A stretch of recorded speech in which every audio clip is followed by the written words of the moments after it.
प्यारे दोस्तों, आज हम आपके साथ एक ऐसा सच्चा और दिल दहला देने वाला वाकया शेयर करने जा रहे हैं जिसे सुनकर आपके पैरों तले जमीन खिसक जाएगी और आप सोचने पर मजबूर हो जाएंगे कि क्या वाकई ऐसा भी हो सकता है। एक बेवा माँ की 3 जवान बेटियां जिनकी अभी शादी भी नहीं हुई थी, अचानक उम्मीद से हो गई ना। उनका बाहर आना जाना था, न किसी से मेल जोल। फिर सवाल यह पैदा होता है, आखिर वो कौन है जिसने ये सब किया? क्या वो उनका अपना सगा बाप था, या कोई सौतेला भाई, या शायद चाचा या मामा खालू, या कोई और करीबी रिश्ता जिस पर भरोसा था, जो घर का फर्द था और जिससे कभी ऐसी उम्मीद ना थी। यह वाकया ऐसा है जिसने पूरे गांव को हिलाकर रख दिया। घरों के दरों दीवार तक कांप उठे। जब सच्चाई सामने आई तो आइए बगैर वक्त जाया किए सुनते हैं वो लजाखेज वाकया जिसने साबित कर दिया कि हर दरिंदा बाहर नहीं होता, बाद दफा वो घर के अंदर होता है और उसका चेहरा सबसे ज्यादा भरोसे वाला होता है। ये बात एक दुखी दिल रखने वाली, मेहनती और गरीब बेवा औरत की है जिसका नाम बीबी हलीमा था। उसका शौहर कई साल पहले दुनिया से रुखसत हो चुका था और उसके पहले शौहर से एक बेटा था जो मां के दूसरे निकाह के बाद भी उसी के साथ रहा। बाद में हलीमा ने दूसरी शादी की जिससे उसे 6 बेटियां हुई, बेहद खूबसूरत, शर्मीली और बापर्दा। शौहर भी ज्यादा अरसा न रहे और हलीमा दोबारा बेवा हो गई, मगर बेटियों की तरबियत में कोई कसर न छोड़ी। बीवी हलीमा अपनी 6 बेटियों के साथ एक छोटे से कच्चे घर में रहती थी। मेहनत मजदूरी करती, घरों में बर्तन मांजती, लोगों के कपड़े धोती और दिन भर की मेहनत से मिलने वाला थोड़ा सा खाना और पैसा ही उन सब का सहारा था। उसके सौतेले बेटे का नाम कामरान था जो बड़ी उम्र का था और शुरू से घर में ही रहा। कामरान उसका वही बेटा था जो पहले शौहर से था, मगर सब बेटियां उसे भाई समझती थीं। सब कुछ खामोशी से चल रहा था जब अचानक ऐसा तूफान उठा जिसने हलीमा के पैरों तले जमीन खिसका दी। एक दिन हलीमा की सबसे बड़ी बेटी की तबीयत अजीब सी होने लगी। पहले तो समझ ना सकी, फिर जब हालत बिगड़ने लगी तो उसे शहर के क्लिनिक ले गई। डॉक्टर ने कुछ देर मुआयना करने के बाद एक खामोश जुमला कहा, आपकी बेटी उम्मीद से है। यह सुनते ही जैसे हलीमा की दुनिया रुक गई। वो हिल कर रह गई। बेटी अभी तक बिन ब्याही थी और इज्जतदार, बापर्दा। ये कैसे हो गया? किसने किया? कब किया? क्यों किया? मां ने पहले तो सदमे में बेटी को डांटा, रुलवाया, दहाड़े मारी। फिर जब बेटी रोते हुए यह कहती रही, अम्मी मैंने कभी किसी को देखा भी नहीं, मुझ पर यकीन करें, तो मां का दिल फट गया। वो जान गई कि बेटी सच बोल रही है। लेकिन अभी यह दुख कम ना हुआ था कि चंद ही दिनों बाद उसकी दूसरी और फिर तीसरी बेटी भी उसी हाल में निकली और सबकी जुबान पर वही जुमला था, अम्मी हमें कुछ नहीं पता, खुदा की कसम हमें कुछ भी याद नहीं। इस सानिहे ने बीवी हलीमा को अंदर से तोड़कर रख दिया। वो दिनों तक रोई, सोचती रही, मगर कुछ समझ ना आया। फिर एक दिन दिल में हिम्मत करके वह इंसाफ की उम्मीद लेकर सुल्तानाबाद के बादशाह के दरबार में जा पहुंची। दरबार लगा हुआ था। बादशाह अपने तख्त पर बैठा लोगों की फरियादें सुन रहा था। अचानक बीबी हलीमा दरबार में दाखिल हुई। चेहरा आंसुओं से भीगा हुआ, कपड़े धूल से अटे, पांव नंगे, आंखों में बस एक ही सवाल, मुझे इंसाफ कब मिलेगा? बादशाह ने उसे देखा तो पूछा, मां जी आप क्यों रो रही हैं? आपको क्या दुख है? बीवी हलीमा ने इधर उधर देखा, फिर खामोश हो गई। वजीर आगे बढ़ा और बोला, अम्मा दरबार में आई हैं, जुबान खोलें, बताएं क्या तकलीफ है? मगर बीवी हलीमा बोली, बादशाह सलामत, मैं आपसे अकेले में बात करना चाहती हूं। मेरे दुख का मामला ऐसा है कि सबके सामने बताऊंगी तो कल मेरे घर के दरो दीवार भी शर्म से लरस जाएंगे। बादशाह हैरान हुआ, मगर औरत की लरजती आवाज और चेहरे का दर्द देखकर कहने लगा, इस मां को मेरे कमरे में लाया जाए, मैं इसका दुख सुनना चाहता हूं। 2 सिपाही हलीमा को अंदर ले गए। बादशाह के खास कमरे में वहां बीवी हलीमा बादशाह के कदमों में गिर पड़ी, झाड़ू कतार रोने लगी। बादशाह का दिल पसीज गया और बोला, मां जी आपकी फरियाद मेरी फरियाद है। जो कुछ हुआ है सच सच मुझे बताएं। अगर मेरी सल्तनत में कोई दरिंदा छुपा बैठा है तो मैं उसे निकालकर निशाने इबरत बना दूंगा। बीवी हलीमा ने लरजती आवाज में कहना शुरू किया, बादशाह सलामत, मैं एक बेवा औरत हूं। मेरे पहले शौहर का इंतकाल बरसों पहले हुआ। उससे मेरा एक बेटा था जो अब मेरे साथ ही रहता है। बाद में मेरी दूसरी शादी हुई और उस शौहर से मुझे 6 बेटियां हुईं। मगर वक्त ऐसा जालिम निकला कि वो शौहर भी ज्यादा दिन न जिया और मैं एक बार फिर बेवा हो गई। मेरे 6 बच्चों की परवरिश का बोझ मेरे कंधों पर आन पड़ा। बादशाह सलामत, मैं दिन भर अमीरों के घरों में झाड़ू पोंछा करती हूँ, बर्तन मांजती हूँ और जो बचा हुआ खाना या चंद सिक्के मिलते हैं उसी से अपने बच्चों का पेट पालती हूँ। मेरी बेटियां बहुत शरीफ, पर्देदार और बापर्दा हैं। कभी अकेली बाहर नहीं गईं, सिरों पर हमेशा दुपट्टा रहता है और आंखें झुकी रहती हैं। मेरी जिंदगी जैसे तैसे गुजर रही थी जब एक दिन मेरी सबसे बड़ी बेटी की तबीयत खराब होने लगी। वो कमजोर रहने लगी, चक्कर आते, उल्टियां होने लगी। मैं उसे शहर के डॉक्टर के पास ले गई। डॉक्टर ने देखने के बाद कहा, तुम्हारी बेटी उम्मीद से है। यह कहते हुए बीवी हलीमा की आवाज कांपने लगी, आंखों से आंसू बहने लगे। बादशाह सलामत, मेरे कदमों के नीचे से जमीन खिसक गई। मेरी बेटी की तो अभी शादी भी नहीं हुई थी। मैं ये कैसे मान लूं? मैं उसे घर ले आई, गुस्से में आ गई, उसे मारा, थप्पड़ मारे, पूछा किसके साथ ऐसा किया, ये बच्चा किसका है? मगर मेरी बेटी बस रोती रही और मेरे कदमों में गिरकर कहने लगी, अम्मी मुझे नहीं मालूम, खुदा की कसम मैंने कभी किसी को देखा भी नहीं, बात तक नहीं की। मैं तो कभी अकेली बाहर भी नहीं गई। मुझे नहीं पता ये सब कैसे हुआ। बादशाह सलामत, वो मेरी बेटी है। मैंने उसे पैदा किया, पाला, सिखाया। मैं उसकी आंखों में झूठ पहचान सकती हूँ और मैं जान गई वो सच बोल रही है। हमने खामोशी इख्तियार कर ली। उसका बच्चा पैदा हुआ और हमने उसे भी सीने से लगा लिया। लेकिन चंद महीने बाद मेरी दूसरी बेटी की तबीयत बिगड़ने लगी। उसे भी उसी डॉक्टर के पास ले गई और फिर वही खबर मिली, आपकी बेटी उम्मीद से है। मेरा दिल बैठ गया, मेरे हाथ पांव ठंडे पड़ गए। ये सब कौन कर रहा है? कैसे? कब? हमारे घर पर तो कोई आता जाता नहीं। मेरी बेटियां कभी बाहर नहीं निकलती। हमारे दरवाजे पर भी कोई दस्तक नहीं देता। और बादशाह सलामत, जैसे यह काफी नहीं था, कुछ दिन बाद मेरी तीसरी बेटी की तबीयत खराब हुई और वह भी उम्मीद से निकली। मैंने सब्र किया, चुपचाप अल्लाह से फरियाद की, या अल्लाह मुझे बता दे ये सब कौन कर रहा है। लेकिन सच छुपा रहा, कोई निशान न मिला। अब मेरे सब्र का पैमाना लबरेज हो चुका है। मैं जानना चाहती हूं कि वो दरिंदा कौन है जो मेरी बच्चियों की मासूमियत लूटकर चुपचाप गायब हो जाता है। मुझे इंसाफ चाहिए बादशाह सलामत, मुझे इंसाफ चाहिए। ये कहकर बीबी हलीमा बादशाह के कदमों में गिर गई। दरबार में खामोशी छा गई। बादशाह यजदान का चेहरा सख्त हो गया। उसने फैसला कर लिया, अब यह सिर्फ एक मां का मसला नहीं रहा, यह पूरी सल्तनत का सवाल बन चुका है। बीवी हलीमा की बातें सुनकर दरबार में सन्नाटा छा गया। बादशाह यजदान अपनी जगह से उठा और गहरी सांस लेकर बोला, अम्मा तुम अब आकर बोली हो जब 3 बेटियों की जिंदगियां बर्बाद हो चुकी। तुम्हें तो उस वक्त आना चाहिए था जब पहली बेटी उम्मीद से हुई थी। अगर तुम तब मुझे बता देती तो शायद बाकी दोनों बच्चियों को यह दिन ना देखना पड़ता। मगर यह भी सच है, तुम जैसे गरीब लोग बदनामी के खौफ से सच को दबाए रखते हो। अपनी बेटियों की इज्जत बचाने के लिए खुद जहर पी लेते हो और जब यह जहर अंदर ही अंदर काटने लगता है तब तुम चीखने पर मजबूर होते हो। अम्मा तुम भी उन्हीं में से हो जो देर से आती हैं मगर बहरहाल आ जाती हैं। बीवी हलीमा ने शर्मिंदगी से नजरें झुका लीं। आंसू बहते हुए वह बोली, बादशाह सलामत, आप ठीक कह रहे हैं। मुझे पहले आना चाहिए था, मगर अब जो हो चुका सो हो चुका। अब बस मैं यह चाहती हूं कि मेरी बेटियों का वो मुजरिम पकड़ा जाए। वो दरिंदा कौन है जो चुपचाप हमारी जिंदगी बर्बाद करके निकल जाता है। बादशाह ने उसकी तरफ देखा। उसके दिल में जोश उबलने लगा था। वह बोला, अम्मा अब यह मसला तुम्हारा नहीं, मेरी सल्तनत का है। और जब तक मैं जिंदा हूं किसी दरिंदे को यह इजाजत नहीं कि वो गरीब, लाचार और पाकीज़ा औरतों पर जुल्म करे और सजा से बच जाए। मेरा ईमान है कि अगर मेरी सल्तनत में एक मां भी बेबस हो तो मेरी बादशाही पर लानत है। तुम अब जाओ, आराम करो। अब तुम्हारा दुख मेरा दर्द है।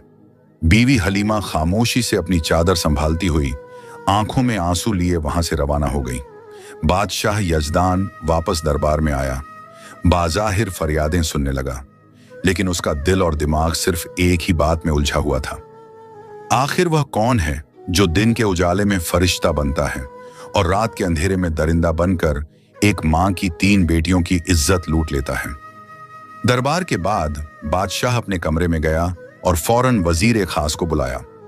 वजीर अंदर आया तो बादशाह के चेहरे पर परेशानी के गहरे साए देखकर पूछा, बादशाह सलामत, वो कौन सी बात है जो इतनी तकलीफ दे गई है? बादशाह ने तेज लहजे में जवाब दिया, वजीर, मेरी सल्तनत में एक दरिंदा छुपा बैठा है जो इतना बड़ा गुनाह कर चुका है कि जमीन भी शर्मा जाए। उस औरत की 3 बेटियों को उसने बर्बाद कर दिया है और वो मां आज मेरे दरबार में रोती रही। क्या यह इंसाफ है? वजीर ने भी अफसोस भरे लहजे में कहा, यह तो बहुत बड़ा जुर्म है बादशाह सलामत। अब बताइए हमें क्या करना है?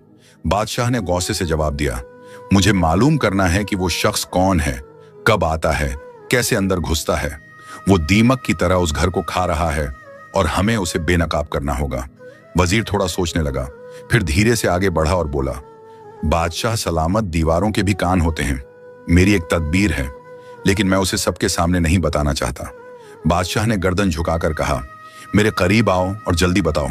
वजीर ने आगे बढ़कर बादशाह के कान में एक हिकमत ए अमली बताई, एक ऐसा तरीका जो न सिर्फ चुपचाप जाल बिछाएगा बल्कि दरिंदे को उसकी हरकत करते हुए हाथों पकड़ लेगा।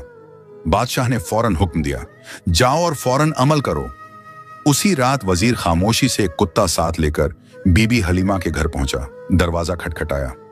बीबी हलीमा ने दरवाजा खोला तो हैरत से बोली, वजीर साहब आप इस वक्त? वजीर ने संजीदगी से जवाब दिया, अम्मा, जो दुख आप बादशाह सलामत को सुनाकर आई उसके बाद वो रात भर ना सो सके। हम अब वो दरिंदा तलाश करेंगे, बस थोड़ा सा समय देना होगा।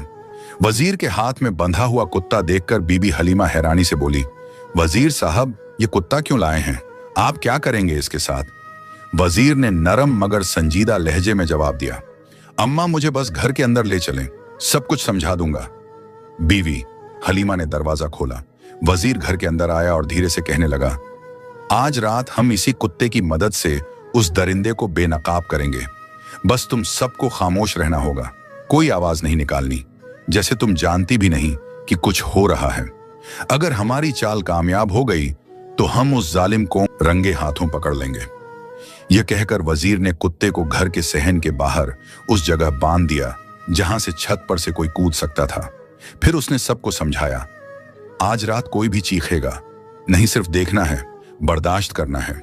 हमने इस कुत्ते को इसीलिए रखा है कि जैसे ही वह दरिंदा घर में दाखिल होगा कुत्ता उस पर भौंकने लगेगा और हमारे सिपाही फौरन हरकत में आ जाएंगे। वजीर ने 2 मुहाफिजों को हुक्म दिया कि वो घर के इर्द गिर्द छुपकर पहरा दें। बीवी हलीमा और तीनों मुतासिरा बेटियों को तसल्ली देकर वो वहां से वापस चला गया और सीधा महल जाकर बादशाह के सामने पेश हुआ। बादशाह ने फौरन पूछा, वजीर क्या वो जाल बिछ गया? कुत्ते को सही जगह पर बांधा। वजीर ने सर झुकाकर कहा, जी बादशाह सलामत, सब वैसा ही कर आया हूं जैसा आप चाहते थे। अब अगर वह दरिंदा आज भी आया तो वह बचकर नहीं जा सकेगा। बादशाह ने गहरी सांस ली और बोला, वजीर मुझे नींद नहीं आ सकती जब तक उस जालिम को उसकी सजा ना दे दूं। मेरे राज में मजलूम औरतें रोएं, ये मैं बर्दाश्त नहीं कर सकता। रात ढलने लगी। पूरे गांव में सन्नाटा छा चुका था। चांदनी की रोशनी में खामोशी और खौफ बिखरा हुआ था। और फिर आधी रात के करीब बीवी हलीमा के घर की छत पर एक साया नमूदार हुआ।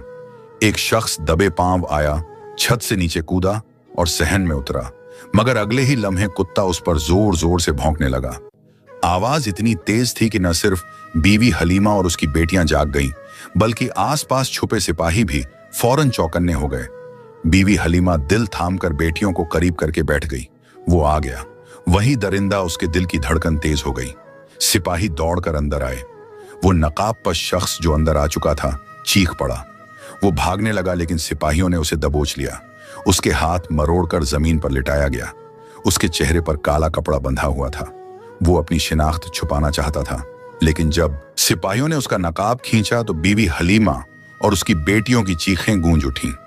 उनकी आंखें फटी की फटी रह गईं, जैसे उनका दिल भी रुक गया हो। वहीं वह शख्स खड़ा था जिस पर कभी वह पूरी तरह से भरोसा करती थी।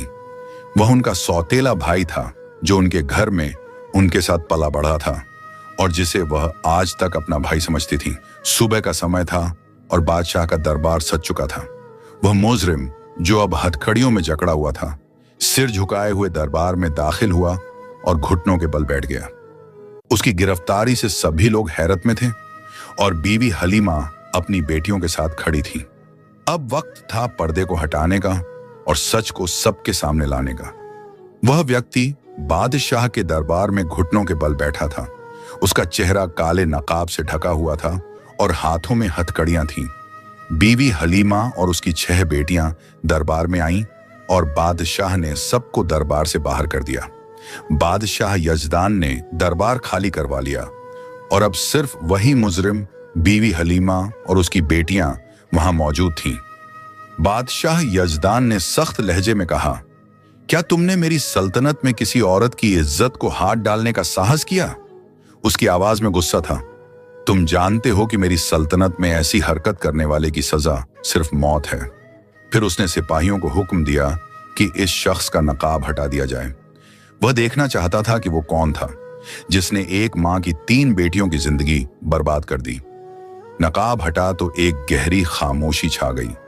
बीवी हलीमा की आंखों में हैरत, तकलीफ और गुस्से का तूफान उमड़ आया। उसने चीख कर कहा, कामरान, तूने ये क्या किया? कामरान वही सौतेला बेटा था जो बीवी हलीमा के पहले शौहर से था और जिसे उसने अपनी बेटियों के साथ पाला था। कभी उसने सौतेले बेटे के रूप में उसे अलग नहीं माना था और सब बेटियां उसे भाई कहती थीं। बीवी हलीमा का दिल तो जैसे टूट गया था। वह गुस्से में आगे बढ़ी और उसके मुंह पर थूक दिया। तुझे शर्म नहीं आई? वह चिल्लाई।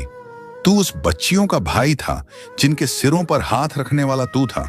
तू इनकी हिफाजत करने वाला था और तू ही निकला इनकी इज्जतों का कातिल। फिर उसने उसके चेहरे पर एक जोरदार थप्पड़ मारा और बेटियां सहम गईं, रोने लगीं। बादशाह ने तलवार खींची और उसका सिर काटने की धमकी दी।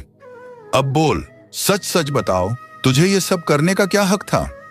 कामरान की सांसें तेज हो गईं। उसका चेहरा डर से पीला हो गया। उसने कांपते हुए कहा, बादशाह सलामत, मैं बीवी हलीमा का सौतेला बेटा हूं। ये सभी बेटियां मेरी सौतेली बहनें हैं। मेरे वालिद का इंतकाल बहुत पहले हो चुका था और हलीमा ने मुझे भी अपनी बेटियों के साथ पाला, लेकिन अंदर से मेरा दिल नफरत और हसद से भरा हुआ था। जब बेटियां जवान होने लगीं और उनकी खूबसूरती बढ़ी, तब मेरी नीयत खराब हो गई। मैं जानता था कि वे कभी मुझे अपना नहीं सकती, लेकिन फिर भी मैंने अपनी हवस को बढ़ने दिया। मैंने सोचा कि अगर मुझे मौका मिले तो मैं उन्हें अपनी हवस का शिकार बना सकता हूं और कोई मुझे पकड़ नहीं सकेगा। इस तरह कामरान ने अपनी सारी गंदगी को बादशाह के सामने उगल दिया, लेकिन बीवी हलीमा और उसकी बेटियों के लिए यह सच कभी भी आसानी से स्वीकार नहीं किया जा सकता था। कामरान ने इकरार करते हुए सर झुकाया और कहा, मैं वो जड़ी बूटियां हकीम से लेता जो सूंघने से इंसान 4 घंटे के लिए बेहोश हो जाता है। रात के अंधेरे में मैं छत से नीचे उतरता, भाभी और उसकी बेटियों को वो बूटियां सूंघा देता और सब बेहोश हो जाती। फिर मैं जिस बहन के साथ अपनी हवस पूरी करना चाहता उस पर जुल्म करता, उसे उसी तरह दोबारा कपड़े पहना देता ताकि उसे सुबह होश आए तो किसी चीज का इल्म ना हो। मैं वापस ऊपर चला जाता और दिन भर सब नॉर्मल रहता, किसी को कुछ पता ना चलता। ये गुनाह मैंने बार बार किया। कई महीनों तक अगर आज रात छत पर बंधा वो कुत्ता नजर आकर मुझे शक हो जाता कि जाल बिछाया गया है तो मैं वापस चला जाता, लेकिन मैं समझा यह कुत्ता शायद पालने के लिए लाया गया होगा। मेरा ध्यान तो अपनी हैवानियत पर था, इसलिए मैं आ गया और पकड़ा गया। इतना कहकर वो खामोश हो गया। दरबार में गहरी खामोशी छा गई। बीवी हलीमा के चेहरे पर एक मां का कर्ब, बेटियों की आंखों में सदमे और आंसू। बादशाह यजदान का चेहरा गुस्से से सुर्ख हो चुका था। बादशाह ने वज्र की तरफ देखा और हल्के से सर के इशारे से हुक्म दिया। वजीर ने अपनी तलवार नियाम से निकाली, आगे बढ़ा और एक ही वार में उस दरिंदे सौतेले भाई कामरान का सर धड़ से जुदा कर दिया। उसका जिस्म कुछ लम्हे तड़पा और फिर हमेशा के लिए खामोश हो गया। दरबार में इंसाफ का बोलबाला हो चुका था। बादशाह ने बीवी हलीमा की तरफ देखा और नरम लहजे में कहा, अम्मा, अगर तुम पहले आ जाती तो शायद तुम्हारी 3 बेटियां ये दुख ना झेलती, लेकिन अब जो हो चुका सो हो चुका। मैं वादा करता हूं कि तुम्हारी तीनों बेटियों को वो खुशियां दूंगा जिनकी वह हकदार हैं। बादशाह ने अपने राज के 3 बेहतरीन नौजवानों का इंतखाब किया, नेक सीरत, इज्जतदार और साहिब हैसियत, और उन 3 बेटियों की शादी करवा दी। जेहेज सोना, चांदी, मालव दौलत सब कुछ दिया गया। बीवी हलीमा बादशाह के कदमों में गिरकर रोने लगी और बार बार शुक्रिया अदा करती गई। बादशाह ने उसका सर थाम कर कहा, अब जब तुम्हारी बाकी 3 बेटियां और जवान होंगी तो मुझे जरूर बताना। मैं उनके लिए भी इज्जतदार रिश्ते देखूंगा। मेरी सल्तनत में कोई बेटी अकेली नहीं। हर मजलूम माँ मेरी माँ है और हर बेटी मेरी बेटी। और यूं एक इंसाफ पसंद ने एक मजलूम माँ को उसका हक दिलाया और एक दरिंदे को उसके गुनाह की बदतरीन सजा दी। अगर आप पर जुल्म हो रहा है तो खामोशी, बदनामी का खौफ या समाज की परवाह मत कीजिए। जुल्म के खिलाफ बोलिए, हक के लिए खड़ी हो जाइए, क्योंकि अगर आप चुप रहे तो यह दुनिया आपका सब कुछ निगल जाएगी। जो शख्स किसी मजलूम की मदद करता है, अल्लाह ताला उसकी मदद करता है। हदीस मुस्लिम, तुम में से बेहतरीन वो है जो अपने खानदान के लिए बेहतरीन हो, और मैं तुम में से अपने खानदान के लिए सबसे बेहतर हूं। हदीस तिर्मिजी। ऐ अल्लाह, मेरी इस कहानी को नेक असरात देने वाली बना और इसके जरिए हर सुनने वाले को हिदायत नसीब कर। अगर आपको हमारी यह कहानी पसंद आई हो तो बराएम लाइक करें, अपने दोस्तों के साथ शेयर करें और सब्सक्राइब करना ना भूलें, ताकि आपको इस तरह की मजीदा दिलचस्प कहानियां मिलती रहें।